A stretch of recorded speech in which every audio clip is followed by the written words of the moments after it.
Hello everyone, आज हम discuss करने वाले हैं CUET के बारे में डिस्कस करने वाले हैं। बीकॉम ऑनर्स और बीकॉम के जो है एंट्रेंस टेस्ट के सिलेबस के बारे में बात करने वाले हैं। तो जैसे कि आप लोगों को पता है कि कॉमन एंट्रेंस टेस्ट होना है जितनी भी सेंट्रल यूनिवर्सिटीज़ हैं। तो अब बीकॉम ऑनर्स और बीकॉम के लिए जो डोमेन सब्जेक्ट्स आपका रहने वाला है वो रहने वाला है अकाउंटेंसी।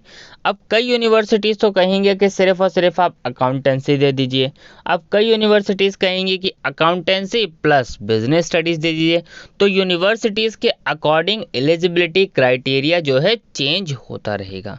कई यूनिवर्सिटीज़ जो है 2 से 3 सब्जेक्ट डोमेन कंसीडर करेंगे और कई यूनिवर्सिटीज़ हो सकता है एक ही सब्जेक्ट कंसीडर करें। जैसे कि हम फॉर एग्जांपल अगर हम बात करें जैसे कि जामिया मिलिया इस्लामिया, आप उसका देखेंगे CUET में 8 कोर्सेज में पार्टिसिपेट कर रहे हैं और वहाँ पर जो है डोमेन सब्जेक्ट एक ही माना गया है। और वही अगर हम देखेंगे अदर सेंट्रल यूनिवर्सिटीज़, जैसे हम देखेंगे उसमें central universities of south Bihar, उसमें आप देखेंगे उसमें डोमेन सब्जेक्ट काफ़ी ज़्यादा मांगे गए हैं। ऐसे ही अदर सेंट्रल यूनिवर्सिटीज़ में आप देखेंगे तो डोमेन स्पेसिफिक सब्जेक्ट्स को लेकर जो है क्राइटेरिया अलग अलग है। तो अब बात करते हैं कि आपको जो है बीकॉम ऑनर्स और बीकॉम के एंट्रेंस टेस्ट के लिए डोमेन स्पेसिफिक सब्जेक्ट्स में जो है अकाउंटेंसी रहेगा आपका, ये तो फिक्स रहे चांसेस है। ठीक है, हर यूनिवर्सिटीज़ अकाउंटेंसी तो कंसीडर करेगी ही करेगी। तो अब इसमें आपको पढ़ना क्या है, इसमें आपको क्लास 12th की कंप्लीट NCERT पढ़नी है, क्लास 12th की। अब क्या इसके लिए कोई बुक परचेज करनी है या फिर क्वेश्चन पेपर कहीं से आपको प्रैक्टिस करने को मिल सकते हैं, तो एक एक करके जो है हम इसमें सारी चीज़ें बात करने वाले हैं। तो अब देखिए इसमें आपको सिलेबस आपका क्या रहने वाला है। Part A, accounting for not for profit organisation, partnership firm and companies. अब देखिए यहाँ पे आपको सारा NPO के बारे में आपको सारा पढ़ लेना है। अब NPO में आपको पता होना चाहिए। अब मान लो आपको कोई चीज़ दे देगा, पूछेगा आपसे ये बताओ कि ये रिसिप्ट अकाउंट में आएगा या फिर पेमेंट अकाउंट में आएगा, या फिर एक्सपेंडिचर लिख देगा कोई सा भी, जैसे मान लीजिए लिख देगा कि सैलरीज है, इनकम का कोई एग्जांपल दे देगा, तो वो पूछ लेगा आपसे कि कौन से अकाउंट में कंसीडर किया जाएगा, इनकम अकाउंट में या फिर एक्सपेंडिचर अकाउंट में। तो इस तरीके से क्वेश्चन पूछ सकता है। अब बात करते हैं पार्टनरशिप फर्म में। पार्टनरशिप फर्म में आपको सारी चीज़ें याद रखनी है। Fix capital, fluctuating capital account, partnership act year भी आपको याद रखना है 1932, कब इस्टेब्लिश हुआ ये भी आपको याद रखना है। मतलब आपको इसमें बारीकी चीज़ें भी थोड़ा सा याद रखनी है। डायरेक्टली आप सोचे कि नहीं सिर्फ और सिर्फ टॉपिक पढ़ लिया है आपने तो आप पेपर कर आएंगे, तो नहीं, आप गलत है। आपको ध्यान रखना है कि क्वेश्चंस आपको जो है डिटेल में टॉपिक्स को पढ़ना है, क्योंकि जितना आप डिटेल में पढ़ेंगे उतनी आसानी से जो है आप वहाँ पर एंट्रेंस टेस्ट में क्वेश्चन जो है अटेम्प्ट कर पाएंगे। अब गुडविल आपको जो है सारे टाइप्स आपको अच्छे से कर लेने हैं, सारे मेथड्स आपको जो है कर लेने हैं। अब गुडविल का जो है कोई भी क्वेश्चन पिक हो जाएगा और आपको मेथड्स सारे पता होंगे, तभी आप क्वेश्चंस को जो है अच्छे से कर पाएंगे। अब change in profit sharing ratio से, इससे तो क्वेश्चंस जो है कम से कम 2 से 3 क्वेश्चन तो आपके इसी से बन जाएंगे। ठीक है, सैक्रिफाइसिंग रेशो से, गेनिंग रेशो के सबसे ज़्यादा क्वेश्चन आपको इसी से टॉपिक से देखने को मिल जाएंगे। ठीक है, रिवैल्यूएशन अकाउंट को आपको अच्छे से कर लेना है। अब एडमिशन ऑफ पार्टनर हो गया, एडमिशन ऑफ पार्टनर में आपको यहाँ से गुडविल की एंट्री आपको अच्छे से कर लेनी है। रिवैल्यूएशन ऑफ असेट्स और लायबिलिटी, ये तो आप आसानी से ईजिली आपने जो है प्रैक्टिस कर ली होगी। बैलेंस शीट प्रिपेयर करना आपने जो है देख लिया होगा।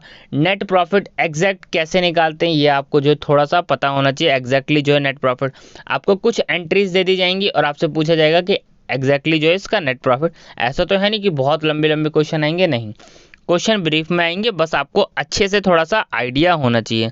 अब ऐसे ही retirement and death of a partner में जितने भी टॉपिक्स यहाँ मेंशन हैं, ऐसा नहीं कि आप जो एक आध टॉपिक्स छोड़ दें, नहीं, आपको हर एक टॉपिक पे थोड़ा थोड़ा सा वर्क करना है।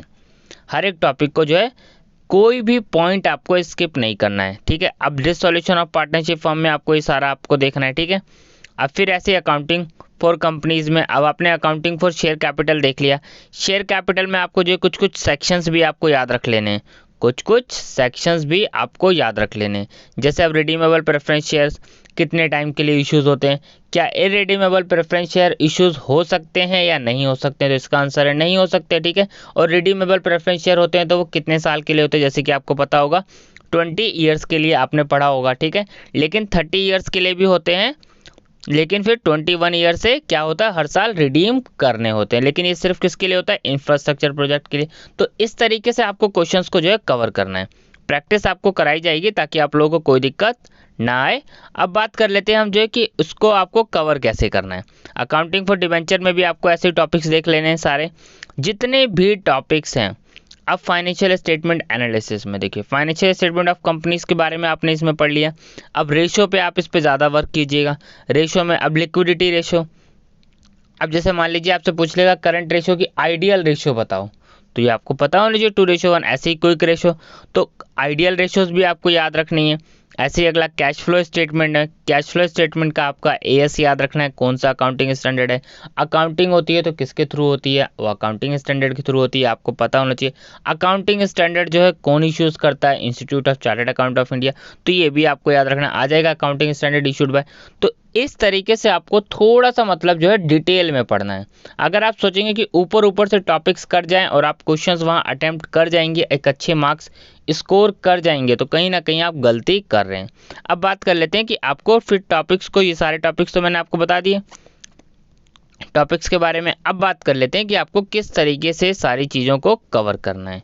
देखिए, सबसे पहला काम तो आपको क्या करना है, अभी तो आपके बोर्ड एग्जाम्स होंगे, और अगर जिन बच्चों के बोर्ड एग्जाम नहीं है तो डायरेक्ट आप जो है पहले अपनी क्लास 12th की बुक को अच्छे से पढ़िए।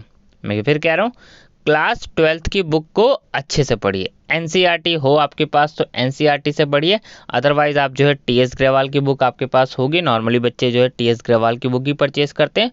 और अभी आपने एमसीक्यू प्रैक्टिस के लिए, क्योंकि टर्म 1 जो हुए हैं वो एमसीक्यू बेस हुए हैं, तो एमसीक्यू बेस के लिए आपने जो है टर्म 1 की तो प्रैक्टिस करी होगी, आपके पास कोई ना कोई तो बुक होगी। या तो आपके पास जो है अरिहंत की होगी, या हो सकता है ओसवाल की हो, तो आपके पास कोई ना कोई बुक तो होगी। तो अगर आपके पास वो बुक है तो उसमें से आप क्वेश्चंस प्रैक्टिस कीजिए, नो डाउट उससे काम बदल जाएगा। मार्केट में अभी और बुक्स जो है अवेलेबल हो जाएगी। मैं कहूँगा जो first time NTA entrance test लेता है एकदम अनएक्सपेक्टेड होता है। अब अनएक्सपेक्टेड क्या मुश्किल आ जाता है या फिर आसान आ जाता है? बिल्कुल आसान आता है। एनटीए की अगर हम एंट्रेंस टेस्ट देखें, जो भी टेस्ट एनटीए ने फर्स्ट टाइम लिया है काफ़ी आसान टेस्ट आया हुआ है। तो अगर आप जो है अच्छे से प्रिपरेशन टॉपिक वाइज पढ़ लेंगे तो यानी वहाँ पे डायरेक्ट क्वेश्चंस आएंगे, आपको डिटेल में कुछ नहीं करना पड़ेगा। हाँ, ये भी ध्यान रखना है, कॉम्प्रिहेंसिव पैसेज टाइप क्वेश्चन ज़रूर एग्जाम में आ जाते हैं। क्या क्या होता है कि 2 से 3 क्वेश्चन इस तरीके के जो है पूछ लिए जाते हैं।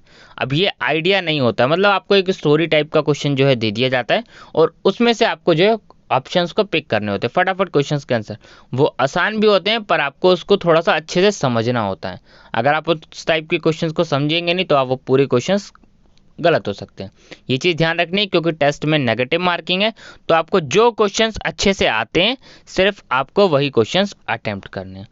अब बात करते हैं, जैसे ये इतने सारे टॉपिक्स हैं, क्या आप इसमें से कोई टॉपिक को स्किप कर सकते हैं? तो नहीं, आपको कोई भी टॉपिक स्किप नहीं करना है। अब क्यों स्किप नहीं करना है, इसके पीछे देखिए रीज़न है। अगर आप कोई टॉपिक स्किप करेंगे, ऐसा तो है नहीं कि आपका क्वेश्चन पूरा आना ही चाहिए, बिल्कुल भी नहीं। आपको अगर सारे टॉपिक्स के बारे में आइडिया है तो आप वैसे ही एंट्रेंस टेस्ट निकाल लेंगे। तो बेटर है कि आप सारे टॉपिक्स को रीड करके जाएं, और जितना टॉपिक्स आप रीड करेंगे उतना आपके लिए अच्छा रहेगा। और किस यूनिवर्सिटीज़ का आपको फॉर्म भरना चाहिए, कहाँ डोमेन की रिक्वायरमेंट ज़्यादा है, तो ये सब भी हम वीडियो बना के इन्फॉर्म आपको करेंगे। पर कोशिश करना है आपको ज़्यादा से ज़्यादा डोमेन सेलेक्ट करने हैं जितने आपको अलाउड हैं टोटल। जैसे पता है कि आप जो है 2 लैंग्वेज दे सकते हैं, 6 डोमेन दे सकते हैं, एक जनरल टेस्ट दे सकते हैं, तो आप ये ज़रूर चूज़ करें, ये आपके लिए बहुत बेनिफिट होगा। आप जिस भी स्ट्रीम से, आर्ट्स से हैं तो आर्ट्स के हिसाब से आप 6 डोमेन बेस्ट चूज़ कीजिए, कॉमर्स से हैं तो कॉमर्स के, और साइंस के हैं तो साइंस के। ठीक है, तो मिलते हैं नेक्स्ट वीडियो में। Thank you.